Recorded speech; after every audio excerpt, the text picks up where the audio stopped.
అంతరిక్ష ప్రయోగాల్లో భాగంగా ఉపగ్రహాలను నింగిలోనే అనుసంధానం చేసే స్పేడెక్స్ మిషన్ను ఇప్పటికే విజయవంతంగా చేపట్టిన ఇస్రో భవిష్యత్ యాత్రలకు సంబంధించి కీలక అడుగు వేసింది.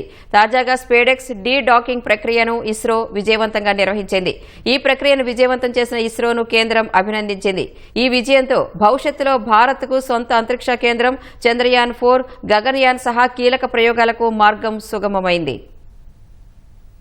భారీ అంతరిక్ష యాత్రలకు అవసరమైన కీలక పరిజ్ఞానాన్ని ఒడిసిపట్టిన ఇస్రో మరో అడుగు ముందుకు వేసింది. తాజాగా స్పేడెక్స్ డీ డాకింగ్ ప్రక్రియను ఇస్రో విజయవంతంగా నిర్వహించింది. ఇందుకు సంబంధించిన దృశ్యాలను ఎక్స్ మాధ్యమంలో ఇస్రో విడుదల చేసింది. ఇంతకుముందు డాకింగ్ చేసిన SDX-01, SDX-02 జంట ఉపగ్రహాలు ఈ దృశ్యాలను సేకరించాయని పేర్కొంది. ఈ మైలురాయి సాధించిన భారత్కు అభినందనలు అని ఇస్రో ఎక్స్ లో పోస్ట్ చేసింది. ఈ విజయం ప్రతి భారతీయుడిలో ఉత్సాహాన్ని నింపుతుందని కేంద్ర మంత్రి జితేంద్ర సింగ్ పేర్కొన్నారు.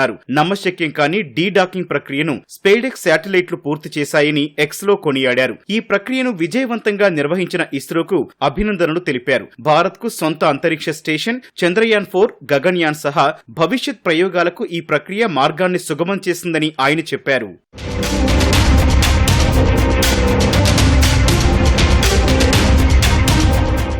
అంతరిక్ష కేంద్రం, చంద్రయాన్-4, గగన్యాన్ వంటి ప్రాజెక్టులను చేపట్టనున్న ఇస్రో భూమి నుంచి అంతరిక్షంలోకి పంపే వాహక నౌకను గగనంలో ఉండే అంతరిక్ష కేంద్రం లేదా మరేదైనా మిషన్ తో అనుసంధానం చేయించాల్సి ఉంటుంది. తిరిగి వచ్చేటప్పుడు దాని నుంచి విడిపోయి భూమికి చేరాల్సి ఉంటుంది. అమెరికా, రష్యా, చైనాలకు ఇలాంటి పరిజ్ఞానం ఉంది. ఆ సాంకేతికతను సొంతంగా అభివృద్ధి చేసుకోవాలని నిర్ణయించిన ఇస్రో గతేడాది డిసెంబర్ 30న SDX-01, SDX-02 జంట ఉపగ్రహాలను నిర్దేశిత కక్ష్యలోకి పంపింది. పలు ప్రయత్నాల అనంతరం జనవరి 16న డాకింగ్ ప్రక్రియను విజయవంతంగా చేపట్టింది. తాజాగా డీ డాకింగ్ ను సక్సెస్ చేసింది. దీంతో ఈ ఘనత సాధించిన 4వ దేశంగా భారత్ నిలిచింది. ఈ ప్రక్రియ విజయవంతం కావడంతో ఈ ప్రయోగాలను పునః ప్రారంభించేందుకు సిద్ధమైంది. మార్చి 15 నుంచి స్పేడెక్స్ ప్రయోగాలు చేపట్టనున్నట్లు ఇస్రో చైర్మన్ వి నారాయణన్ ఇటీవల వెల్లడించారు.